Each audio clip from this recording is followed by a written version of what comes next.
વડોદરા શહેરના પ્રતાપનગર વિસ્તારમાં કાર ચાલકે સ્ટીરિંગ ઉપરથી કાબુ ગુમાવતા અફરાતફરી મચી ગઈ હતી। જોકે આ સમગ્ર બનાવમાં કોઈ જાનહાનિ થવા પામી ન હતી। પ્રતાપનગર વિસ્તારમાં આવેલ અલ્પના સિનેમા પાસે એક કાર ચાલકે સ્ટીરિંગ પરથી કાબુ ગુમાવતા ઉભેલી લારીઓને અડફેટે લીધી હતી।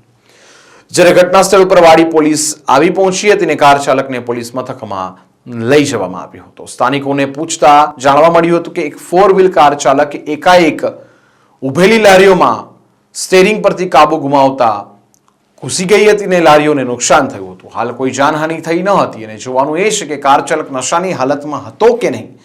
શું હવે એની આગળની કાર્યવાહી તપાસ વાડી પોલીસ સ્ટેશને કરવામાં આવશે।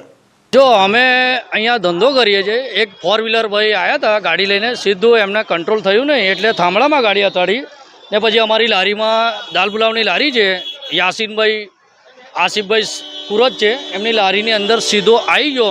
તો ભગવાનની મહેરબાનીથી અમારે 4-5 જણને વાગ્યું નહીં, એ ભગવાનનો આભાર। એક્સિડન્ટનું રિએક્શન તો હવે પોલીસ જોશે કે હવે શું રિએક્શન છે। હવે એ તો અમને તો એવું લાગ્યું કે અત્યારે કંઈ પીધેલામાં હોય કે શું છે, એ તો એમનું વિષય છે ને મોટાભાઈ।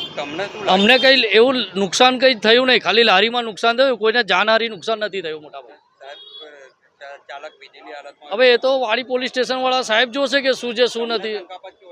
અમને તો હવે એવું લાગે છે હવે સાહેબ એમને લઈ ગયા છે, જોઈએ છે હવે શું આધાર એને આગળ શું પ્રોસેસ ચાલે છે। સૈયદ જાકીર હુસૈન।